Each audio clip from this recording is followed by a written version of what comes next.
ಆಸೀನರಾದಂಥ ಮಾನ್ಯ professor DSP ಸಾಹೇಬ್ರೆ ಹಾಗೂ ಠಾಣೆಯ PSI ಆದಂಥ ಆರಿಫ್ ಮುಷಾಫಿರಿ ಅವರೇ ಹಾಗೂ ಕ್ರೈಮ್ PSI ನಡುವಿನಕೆರೆ ಅವರೇ ಹಾಗೂ ಸಿಂದಗಿ ಪಟ್ಟಣದ ಎಲ್ಲ ಪತ್ರಿಕಾ ಮತ್ತು ಪ್ರಿಂಟ್ ಮೀಡಿಯಾ ಮತ್ತು ಎಲ್ಲ ಮಾಧ್ಯಮ ವರ್ಗದವರೇ ಹಾಗೂ ಸಮಸ್ತ ಸಿಂದಗಿ ನಗರದ ಹಿರಿಯರೇ ಕಿರಿಯರೇ ಹಾಗೂ ಗ್ರಾಮಗಳಿಂದ ಬಂದಂಥ ಎಲ್ಲ ಹಿರಿಯರೇ,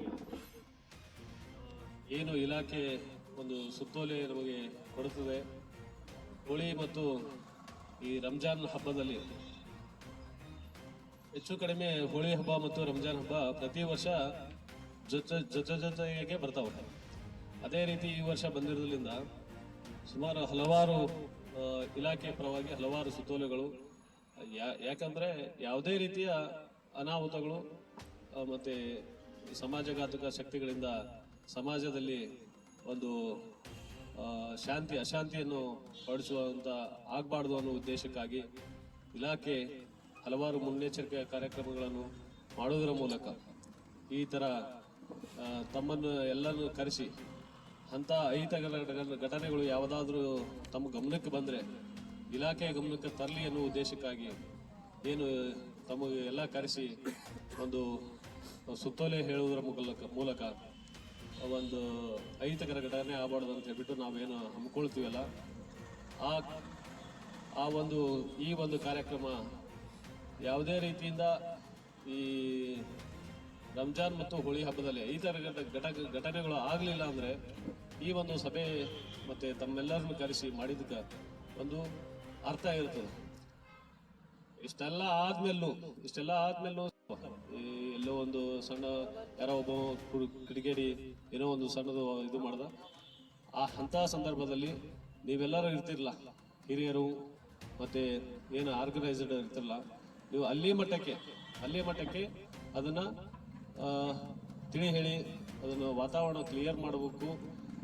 ಒಂದು ವೇಳೆ ಅಲ್ಲಿಂದ ಆಗಲಿಲ್ಲ ಅಂತಂದ್ರೆ ನಮ್ಮವರು ಇರ್ತಾರೆ, ನಾವು ಇರ್ತೀವಿ, ಅವ್ರ ಗಮನಕ್ಕೆ ತಂದ್ರೆ ಅದನ್ನ ಒಂದು ಶಾಂತ ರೀತಿಯಿಂದ ಆಗಲಿಕ್ಕೆ ತಾವೆಲ್ಲರೂ ಸಹಕಾರಿ ಆಗ್ತಾರೆ ಅಂತೇಳಿ ಭಾವಿಸ್ತಾ, ಈಗ ಹಲವಾರು ಇಲಾಖೆ ಈಗ ಕಾಮದಾನ ಮಾಡುವ ಹೇಳಿದಾಗ ಸುಮಾರು ಎಲ್ಲ ಕಡೆಗಳಲ್ಲಿ ಈಗ ಹೇಳಿದ್ರು ಅಂತ ಹೇಳ್ಬಿಟ್ಟು ನಾವು ಆಲ್ರೆಡಿ ಈಗ ಎಕ್ಸೈಸ್ SP ಸಾಹೇಬರ ನೇತೃತ್ವದಲ್ಲಿ ಆಲ್ರೆಡಿ ಎಕ್ಸೈಸ್ DC ಅವರಿಗೆ ಹೋಗಿದೆ. 4 ದಿವಸ ಬಂದ್ ಮಾಡ್ಬೇಕಂತ ಹೇಳಿ ಆ ಟೈಮ್ ಟೇಬಲ್ ಶೆಡ್ಯೂಲ್ ಕೊಟ್ಟಿದೆ, ಅವರಿಗೆ ಡೇಟ್ ಹೇಳಿದೆ. ಆಯಾ ಡೇಟ್ಗಳಲ್ಲಿ 4 ದಿವಸ ಎಕ್ಸೈಸ್ ಬಂದ್ ಆಗುತ್ತೆ. ಅಷ್ಟಲ್ಲದೆ ಏನು ಒಂದು ಕಾಮ್ ದಹನ ಮಾಡ್ತಿರಲ್ಲ, ಮಾಡೋ ಟೈಮಲ್ಲಿ ಈಗ ಕೆಲವು ಸಣ್ಣ ಮಕ್ಕಳು ಇರ್ತವೆ, ಇನ್ನು ಅಲ್ಪ ಸ್ವಲ್ಪ ಸರಾಯಿ ಎಲ್ಲೆಲ್ಲೂ ಕದ್ದು ಕುಡಿದುಕೊಂಡು ಬಂದಿರ್ತಾರೆ. ಅಂತಹ ಸಂದರ್ಭದಲ್ಲಿ ಸ್ವಲ್ಪ ಮುನ್ನೆಚ್ಚರಿಕೆಯಾಗಿ ಈ ಎಲೆಕ್ಟ್ರಿಷಿಯನ್ ಕಂಬದ ಕೆಳಗಡೆ ಮಾಡದೆ ಸ್ವಲ್ಪ ಡಿಸ್ಟೆನ್ಸ್ ಇಂದ, ಅದೇ ರೀತಿ ರಸ್ತೆ ಡಾಂಬರೀಕರಣ ಏನು ಮಾಡಿರ್ತಾರಲ್ಲ ಅಂತ ರಸ್ತೆಗಳಲ್ಲಿ ಕಾಮದಾನ ಮಾಡೋದ್ರಿಂದ ರಸ್ತೆಗಳು ಹಾಳಾಗ್ತಾವೆ, ಅವೆಲ್ಲ ಆಗ್ಬಾರ್ದು ಅಂತ ನೋಡಿಕೊಂಡು ಸ್ವಲ್ಪ ಮುನ್ನೆಚ್ಚರಿಕೆಯಾಗಿ ಆದಷ್ಟು ಸಾಧ್ಯ ಆದಷ್ಟು ಆ ಕಾಮದಾನ ಮಾಡುವ ಸ್ಥಳದಲ್ಲಿ ನೀರನ್ನು ಇಟ್ಕೊಂಡ್ರೆ ಇನ್ನೂ ಒಳ್ಳೆಯದು ಸ್ವಲ್ಪ. ಯಾಕಂದ್ರೆ ಯಾವುದಾದ್ರೂ ಒಂದು ಅನಾಹುತ ಘಟನೆ ಆದಾಗ ಅದ್ರ ಜೊತೆಗೆ ನಾವು ಏನು ಇವ್ರಿಗೆ ಹೇಳಿ ಫೈರ್ ಡಿಪಾರ್ಟ್ಮೆಂಟ್ ಅವ್ರಿಗೆ ಹೇಳಿರ್ತೀವಿ. ಸುಮಾರು ಎಲ್ಲ ಹಳ್ಳಿ ಗಲ್ಲಿಗಳಲ್ಲಿ ಎಲ್ಲ ಕಡೆ ಇರೋದ್ರಿಂದ ಎಲ್ಲ ಕಡೆ ಅವರು ಅಟೆಂಡ್ ಮಾಡೋಕ್ಕಾಗಲ್ಲ, ತಾವೇನಾದ್ರೂ ಆಗ್ಬಾರ್ದು ಆದರೆ ಹೇಳ್ತಾ ಇದ್ವಿ. ಆ ಕಾರಣದಿಂದ ಎಲ್ಲರೂ ಸೂಕ್ತವಾಗಿ ಮುನ್ನೆಚ್ಚರಿಕೆ ಕ್ರಮ ಇಟ್ಕೋಬೇಕು. ಅದೇ ರೀತಿ ವೈದ್ಯಾಧಿಕಾರಿಗಳಿಗೆ ನಾವು ಆಲ್ರೆಡಿ ಅವರಿಗೆ ನಾವು ಮಾಹಿತಿ ಕೊಟ್ಟಿರ್ತೀವಿ, ಇಂಥ ಘಟನೆಗಳಾದಾಗೆ ಅಲ್ಲಿ ಸಾಧ್ಯವಾದಷ್ಟು ಅವ್ರಿಗೆ ಕರೆಸಲಿಕ್ಕೆ. ಆಮೇಲೆ ಏನು ಕೆಲವರು ಕಿಡಿಗೇಡಿಗಳು ಬಣ್ಣ ಆಡೋ ಟೈಮಲ್ಲಿ ಈ ಮಸೀದಿ ಚರ್ಚ್ಗಳು ಅಂತಲ್ಲಿ ಸ್ವಲ್ಪ ಏನೋ ಒಂದು ಕಿತಾಬತಿ ಮಾಡಲಿಕ್ಕೆ ಸ್ವಲ್ಪ ಬಣ್ಣ ಹೋಗ್ಬಿಡೋದು, ಅಂಥವೆಲ್ಲ ಘಟನೆಗಳು ಆಗ್ಬಾರ್ದು. ಯಾವುದೇ ರೀತಿಯಿಂದ ಯಾರು ವಾಲಂಟ್ರಿಯಾಗಿ ಈಗ ನಾವು ನೋಡ್ತಾ ಇದ್ದೀವಿ ಕಳೆದ 10 ವರ್ಷಗಳಲ್ಲಿ ಹೆಚ್ಚು ಕಡಿಮೆ ಸಣ್ಣ ಪುಟ್ಟ ಗಲಾಟೆಗಳು ಬಿಟ್ಟರೆ ಅದು ಹೇಳುವಂಥ ಮೇಜರ್ ಗಲಾಟೆಗಳು ಹಿಂದೂ ಮುಸ್ಲಿಮಲ್ಲಿ ಇನ್ನೊಂದು ಆಗಿಲ್ಲ, ಆಗಲೂ ಬಾರ್ದು. ಯಾರು ವಾಲಂಟ್ರಿಯಾಗಿ ಇಂಟ್ರೆಸ್ಟ್ ಇಂದ ಬಣ್ಣ ಆಡ್ಲಿಕ್ಕೆ ಇಲ್ಲಿ ಅದಾರೆ, ಕೆಲವು ಮುಸ್ಲಿಂ ಜನರು ಬಣ್ಣ ಆಡುವಂಥವ್ರು ಇದ್ದಾರೆ, ಇಲ್ಲ ಅಂತ ಹೇಳುವಂಗಿಲ್ಲ. ಕೆಲವರು ಆಡುವುದಿಲ್ಲ, ಯಾರಿಗೂ ಫೋರ್ಸ್ ಮಾಡ್ಲಿಕ್ಕೆ ಹೋಗ್ಬಾರ್ದು. ಆಡೋರಿದ್ರೆ ಆಡಲಿ, ಆಡ್ಲಾರ್ದವ್ರಿಗೆ ಬಣ್ಣ ಎರಚೋದು, ಜಗಳ ಮಾಡ್ಕೋದು, ಕಿತ್ಮೆ ಮಾಡ್ಕೋದು, ಈ ಥರ ಯಾವುದೂ ಘಟನೆಗಳು ಆಗಬಾರ್ದು. ಈಗ ಆಲ್ರೆಡಿ ಹೇಳಿದ್ರು ರಾಕೇಶ್ ಅವರು, ಈ PUC ಎಕ್ಸಾಮ್ ನಡೆದ್ರಲಿಂದ ಕಾಲೇಜುಗಳಲ್ಲಿ, ಸ್ಕೂಲ್ಗಳಲ್ಲಿ, ಎಕ್ಸಾಮ್ ಸೆಂಟರ್ಗಳಲ್ಲಿ 1-2-3 ಜನ ಸಿಬ್ಬಂದಿಗಳು ಹಾಕ್ಬೇಕಂತೇಳಿ. ನಾವು ಎಕ್ಸಾಮ್ ಸೆಂಟರ್ಗಳಲ್ಲಿ ಸಿಬ್ಬಂದಿಗಳು ಇರ್ತಾರೆ, ಮತ್ತು ಅದ್ರ ಜೊತೆಗೆ ಪೆಟ್ರೋಲಿಂಗಲ್ಲಿ ನಮ್ಮ ಪೊಲೀಸ್ ಸಿಬ್ಬಂದಿಗಳು ಇರ್ತಾರೆ ಕಂಟಿನ್ಯೂಸ್ ಆಗಿ. ಹೋಳಿ ಮುಗಿಯುವವರೆಗೂ ಕಂಟಿನ್ಯೂಸ್ ಆಗಿ ನಾವು ಮತ್ತು BS ಅವರು ಎಲ್ಲ ಸಿಬ್ಬಂದಿಗಳು ಪೆಟ್ರೋಲಿಂಗಲ್ಲಿ ಇರ್ತೀವಿ. ಏನೇ ಒಂದಾದ್ರೂ ನಮ್ಮ ಗಮನಕ್ಕೆ ತೊಂಬರಿ, PS ಅವ್ರ ಗಮನಕ್ಕೆ ತೊಂಬರಿ, ನಾವು ಇಮಿಡಿಯೇಟ್ಲಿ ಅಟೆಂಡ್ ಮಾಡಿ ಅದನ್ನು ಸಾಲ್ವ್ ಮಾಡೋ ಪ್ರಯತ್ನ ಮಾಡ್ತೀವಿ. Hostel, college, schools, bar and restaurants, ಅವೆಲ್ಲ ಕಡೆಯೂ ಫಿಕ್ಸ್ ಪಾಯಿಂಟ್ ಹಾಕೊಂಡಿದ್ದೀವಿ ಸಿಬ್ಬಂದಿಗಳಿಗೆ. ಅಷ್ಟು ಹಾಕೊಂಡ್ರು ಸಣ್ಣ ಪುಟ್ಟ ಆಗ್ತಿರ್ತಾವೆ. ಆದಾಗೆ ನಮ್ಮ ಗಮನಕ್ಕೆ ತಂದರೆ ನಾವು ಅದನ್ನು ಅಟೆಂಡ್ ಮಾಡಿ ಅದನ್ನು ಸಾಲ್ವ್ ಮಾಡುವಂಥ ಪ್ರಯತ್ನ ಮಾಡ್ತೀವಿ. ಈ ಕಳೆದ 10 ವರ್ಷದಲ್ಲಿ ಯಾವ ಒಂದು ಅಂಥ ಇನ್ಸಿಡೆಂಟ್ ಆಗಿಲ್ಲ, ಸಣ್ಣ ಪುಟ್ಟ ಆಗಿದ್ದಾವೆ, ಇನ್ನು ಮುಂದೆ ಆಗಬಾರ್ದು ಅಂಥೇಳಿ ಹೇಳ್ತಾ, ಇಲ್ಲಿ ಒಂದು ಸಭೆಗೆ ತಾವೆಲ್ಲರೂ ಬಂದಿರಿ. ಇಲ್ಲಿ ಬಂದವರು ಹೆಚ್ಚು ಕಡಿಮೆ ಎಲ್ಲರೂ ಹಿರಿಯರೇ ಇದ್ರಿ. ತಾವು ಹೋಗಿ ಇಂಥ ಗಲಾಟೆ ಮಾಡುವಂಥ, ಇಂಥ ಇದು ಮಾಡುವಂಥ ಯಾರಾದರೂ ಇದ್ದರೆ ಅವ್ರಿಗೆ ಸೂಕ್ತವಾಗಿ ತಿಳಿ ಹೇಳಿ, ಅವ್ರಿಗೆ ಇಂಥ ಗಲಾಟೆ ಆದರೆ ಅಲ್ಲೇ ಸಾಧ್ಯವಾದಷ್ಟು ಅಲ್ಲೇ ಶಮನ ಮಾಡುವಂಥದ್ದು ತಮ್ಮಿಂದ ಆಗಬೇಕು. ಇಲ್ಲಿ ಬಂದವರು ಯಾರು ಅಂಥವ್ರು ಮಾಡೋದಿಲ್ಲ. ಬಟ್ ಇಲ್ಲಿ ಪ್ರತಿ ಸಾರಿ ಪೊಲೀಸ್ ಇಲಾಖೆ ಕರೆದಾಗ ಇಲ್ಲಿ ಬರೋರು ಯಾರು ಗಲಾಟೆ ಮಾಡೋರಲ್ಲ.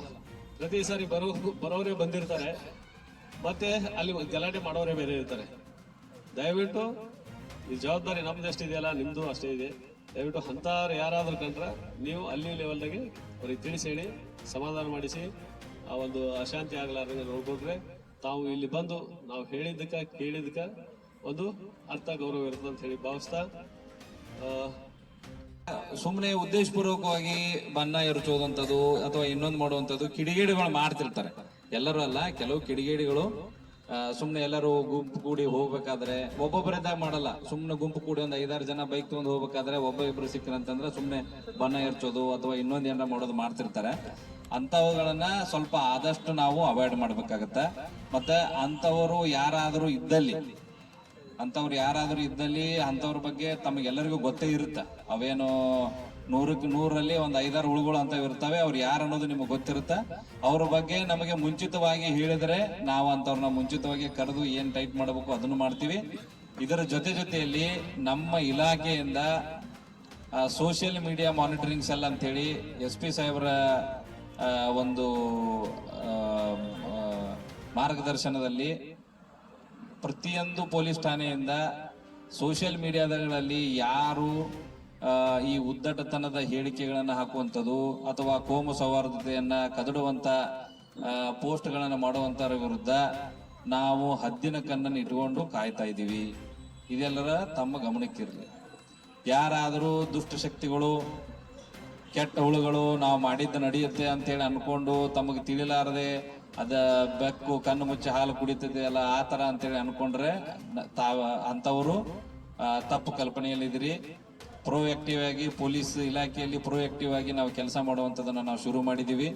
ಯಾರಾದರೂ ಆ ತರದ ಹೇಳಿಕೆಗಳನ್ನು ಹಾಕೋದು ಅಥವಾ ಇನ್ನೊಂದು ಧರ್ಮಕ್ಕೆ ಅಪಮಾನ ಮಾಡುವಂಥದ್ದು, ಇನ್ನೊಂದು ಜಾತಿಗೆ ಅಪಮಾನ ಮಾಡುವಂಥದ್ದು, ಇನ್ನೊಂದು ಮತಕ್ಕೆ ಅಪಮಾನ ಮಾಡುವಂತ ಯಾವಾದರ ಪೋಸ್ಟ್ಗಳನ್ನ ಶೇರ್ ಮಾಡುವಂಥದ್ದು ಇನ್ಸ್ಟಾಗ್ರಾಮ್ದಲ್ಲಿ ಇರ್ಬೋದು, ಫೇಸ್ಬುಕ್ ಅಲ್ಲಿ ಇರ್ಬೋದು, ಟ್ವಿಟರ್ ಅಲ್ಲಿ ಇರ್ಬೋದು, ಯಾರಾದರೂ ಮಾಡ್ತಾ ಇದ್ರೆ ಅಂತವ್ರ ಮೇಲೆ ಸೂಕ್ತ ಕಾನೂನು ಕ್ರಮವನ್ನು ನಾವು ಮುಂಜಾಗ್ರತವಾಗಿನೂ ಮಾಡ್ತೀವಿ. ಮತ್ತು ಅಂತವ್ರನ್ನ ಸಾಧ್ಯ ಆದರೆ ಕಾನೂನು ಅಡಿಯಲ್ಲಿ ಯಾವ ಹಂತದಲ್ಲಿ ಅವರನ್ನ ಅರೆಸ್ಟ್ ಮಾಡಿ ಜೈಲಿಗೆ ಕಳಿಸುವಂತ ಸಾಧ್ಯತೆ ಇದ್ರೆ ಅದನ್ನು ಸಹಿತ ಮಾಡ್ತೀವಿ. ಹಬ್ಬಗಳು ಇರುವಂಥದ್ದು ನಮ್ಮಲ್ಲಿರುವಂತ ಸ್ಟ್ರೆಸ್ ಅಂದ್ರೆ ಏನು ದೈನಂದಿನ ಜೀವನದಲ್ಲಿ ಪ್ರತಿದಿನ ಎಲ್ಲರಿಗೂ ಅವ್ರವ್ರದೇ ಚಿಂತೆ ಇರುತ್ತೆ, ಅವ್ರವ್ರದೇ ಎಲ್ಲಾ ಕಷ್ಟಗಳು ಇರ್ತಾವ. ಈ ಹಬ್ಬಗಳು ಮಾಡೋ ಉದ್ದೇಶನೇ ಆ ಚಿಂತೆ, ಆ ಸ್ಟ್ರೆಸ್ ಅನ್ನ ಕಳಿಬೇಕಂತೇಳಿ. ಅದನ್ನ ಬಿಟ್ಕೊಟ್ಟು ಈ ಹಬ್ಬಗಳು ಬಂದಾಗ ಅದನ್ನೇ ಚಿಂತೆ ಮಾಡಿಕೊಂಡು ಸಮಾಜ ಘಾತಕ ಚಟುವಟಿಕೆಗಳಲ್ಲಿ ಭಾಗವಹಿಸುವಂಥದ್ದು ಅಥವಾ ಕಾನೂನು ಸುವ್ಯವಸ್ಥೆಗೆ ಧಕ್ಕೆ ತರುವಂತ ಕೆಲಸಗಳನ್ನ ಯಾರಾದರೂ ಮಾಡಿದಲ್ಲಿ ಅಂತವ್ರ ಮೇಲೆ ಸೂಕ್ತ ಕಾನೂನು ಕ್ರಮವನ್ನು ನಾವು ತಗೋತೀವಿ. ಇದು ಒಂದನೇದ್ದು. ಆಮೇಲೆ ಸಂಬಂಧಪಟ್ಟಂಗೆ ಅದರ ಬಗ್ಗೆ ಪತ್ರ ವ್ಯವಹಾರ ಎಲ್ಲ ನಡೆದಿದೆ. ಅದು ಯಾವ್ಯಾವ ದಿನಗಳಲ್ಲಿ ನಡೆಯುತ್ತೆ, ಎಲ್ಲೆಲ್ಲಿ ಕ್ಲೋಸ್ ಆಗುತ್ತೆ ಅನ್ನೋದು ಅದು ನಿರ್ದೇಶನ ಮಾನ್ಯ DC ಸರ್ ಇಂದ ಬರುತ್ತೆ. ಅದನ್ನ ನಾವು ಕಟ್ಟುನಿಟ್ಟಾಗಿ ಪಾಲನೆ ಮಾಡ್ತೀವಿ. ಆಮೇಲೆ ಇನ್ನ ಹಬ್ಬದ ಆಚರಣೆ ಸಮಯದಲ್ಲಿ ತಾವು ಹಿರಿಯರಾಗಿ ನಾವೆಲ್ಲರೂ ಚೆನ್ನಾಗಿ ಹಬ್ಬವನ್ನು ಆಚರಣೆ ಮಾಡ್ತಿರ್ತೀವಿ. ಕೆಲವು ಕಿಡಿಗೇಡಿಗಳು ಎಲ್ಲೋ ಒಂದು ತಪ್ಪುಗಳನ್ನು ಮಾಡಿದ್ರು ಸಹಿತ ಹಿರಿಯರಾದವರು ಯಾವುದೇ ಸಮಾಜದಲ್ಲಿ, ಯಾವುದೇ ಧರ್ಮದಲ್ಲಿ ಇರ್ಬೋದು, ಯಾವುದೇ ಸಮಾಜದಲ್ಲಿ ಇರ್ಬೋದು, ಅಂತ ಏನಾದ್ರು ಸಣ್ಣ ಪುಟ್ಟ ಘಟನೆಗಳು, ದೊಡ್ಡ ಘಟನೆಗಳು ಅಂದ್ರೆ ಆಗಕ್ಕೆ ಚಾನ್ಸ್ ಇಲ್ಲ. ಸಣ್ಣ ಪುಟ್ಟ ಘಟನೆಗಳು ಕುಡಿದ ಅಮಲಿನಲ್ಲಿ ಏನಾದರೂ ಹುಡುಗರು, ಚಿಕ್ಕ ಹುಡುಗರು ಮಾಡಿರ್ತವೆ. ಅವುಗಳನ್ನ ಹಿರಿಯರಾಗಿ ನಾವೆಲ್ಲ ಮುಂದೆ ನಿಂತು, ತಾವೆಲ್ಲ ಮುಂದೆ ನಿಂತು ಅದನ್ನ ಸಣ್ಣದಿರುವಾಗನೇ ಅದನ್ನ ಸರಿಸಿಬಿಡ್ಬೇಕು. ಅದನ್ನ ದೊಡ್ಡ ಮಟ್ಟಕ್ಕೆ ಹೋಗಕ್ ಬಿಡಬಾರ್ದು. ತಪ್ಪು ಯಾರಾದ್ರೂ ಮಾಡ್ಲಿ, ಮೊದಲ ನಮ್ಮ ಮಕ್ಕಳಿಗೇನೆ ನಾವು ತಪ್ಪು ಮಾಡಿದ್ರೆ ಬುದ್ಧಿ ಹೇಳ್ಬೇಕು. ಬುದ್ಧಿ ಹೇಳಿ ನಾವು ಸರಿಸ್ಬಿಟ್ರೆ ಆಗುವಂತ ಸಮಸ್ಯೆ ಸಣ್ಣ ಸಮಸ್ಯೆಯಾಗಿ ಉಳಿಯುತ್ತದೆ, ದೊಡ್ಡದಾಗಲ್ಲ ಅದು. ತಾವು ದಯಮಾಡಿ ಎಲ್ಲ ಹಿರಿಯರು ಅದನ್ನ ಮಾಡ್ಬೇಕು. ಆಗ್ತಾವ ತಪ್ಪುಗಳು, ಆಗ್ತಾವ ಕಿರಿಕಿರಿಗಳು ಸಣ್ಣ ಪುಟ್ಟ ನಡೀತಿರ್ತಾವ. ಏನೋ ಕುಣಿಬೇಕಾದ್ರೆ ಕಾಲ್ ತುಳ್ದ ಅಥವಾ ಇನ್ನೊಂದೇನೋ ನನ್ನ ನೋಡಿ ಕಿಸದ, ಹಲ್ಲು ಕಿಸದ, ಅದು ಮಾಡಿದ, ಇದು ಅಂತೇಳಿ ಇವು ಸಣ್ಣ ಪುಟ್ಟ ಕಿರಿಕಿರಿ ಇದ್ದೇ ಇರ್ತಾವ. ಅವುಗಳನ್ನ ದೊಡ್ಡ ಮಟ್ಟಕ್ಕೆ ಹೋಗೋ ಮಾಡುವಂತದ್ ಕೆಲಸ ತಮ್ಮೆಲ್ಲ ಹಿರಿಯರ್ದಾಗ. ಸಣ್ಣ ಒಂದು ಇನ್ಸಿಡೆಂಟ್ ಆಗಿದ್ದನ್ನ ಅದನ್ನ ದೊಡ್ಡ ಪಬ್ಲಿಸಿಟಿ ಮಾಡೋದು ಅಥವಾ ಇನ್ನೊಂದೇನೋ ಮಾಡುವಂಥದ್ದು ಬೇಡ. ನಿಮ್ಮ ಶಕ್ತಿ ಮೀರಿ ಅದು ಹೋಗ್ತಾ ಇತ್ತೆ ಅಂತೇಳಿ ಗೊತ್ತಾಗಿತ್ತಂತಂದ್ರೆ ನಾವು ಯಾವತ್ತೂ ಪೆಟ್ರೋಲಿಂಗ್ ಅಲ್ಲಿ ಇರ್ತೀವಿ, 24/7 ವರ್ಕ್ ಮಾಡ್ತಿರ್ತೀವಿ. ನಮ್ಮ ಇಲಾಖೆ ಗಮನಕ್ಕೆ ತಂದು ಬಿಟ್ರೆ ಸಾಕು. 112 ಇರ್ಬೋದು, ನನ್ನ ನಂಬರ್ಗೆ ಇರ್ಬೋದು, CPSR ನಂಬರ್ ಇರ್ಬೋದು, ಕಂಟ್ರೋಲ್ ರೂಮ್ ಇರ್ಬೋದು. ತಾವೆಲ್ಲ ಎಲ್ಲಿಯಾದರೂ ಸಹಿತ ಮಾಹಿತಿಯನ್ನು ಕೊಟ್ಟಲ್ಲಿ ಕ್ಷಣಾರ್ಧದಲ್ಲಿ ಬಂದು ಆ ಸಮಸ್ಯೆಯನ್ನು ಬಗೆಹರಿಸುವಂತ ಕೆಲಸವನ್ನ ನಾವು ಮಾಡ್ತೀವಿ. ಆಮೇಲೆ ಈ ಪರೀಕ್ಷೆಗಳಿಗೆ ಸಂಬಂಧಪಟ್ಟಂಗೆ ಹೇಳಿದ್ರಿ, ಒಂದು ಮಾಡ್ತಿರ್ತಾರ ಅಲ್ಲಿ ಹೋಗೋ ಬರೋ ಗಾಡಿಗಳನ್ನ ತರಬಿ ಬನ್ನಕ್ಕ. ಸಣ್ಣ ಹುಡುಗರು ಅವು ಅವಕ್ಕೇನು ಉದ್ದೇಶ ಇರಲ್ಲ, 5-10 ರೂಪಾಯಿ ಎಕ್ಸ್ಪೆಕ್ಟೇಷನ್ ಮಾಡ್ತಿರ್ತಾವ ಪಾಪ ಸಣ್ಣ ಹುಡುಗರು.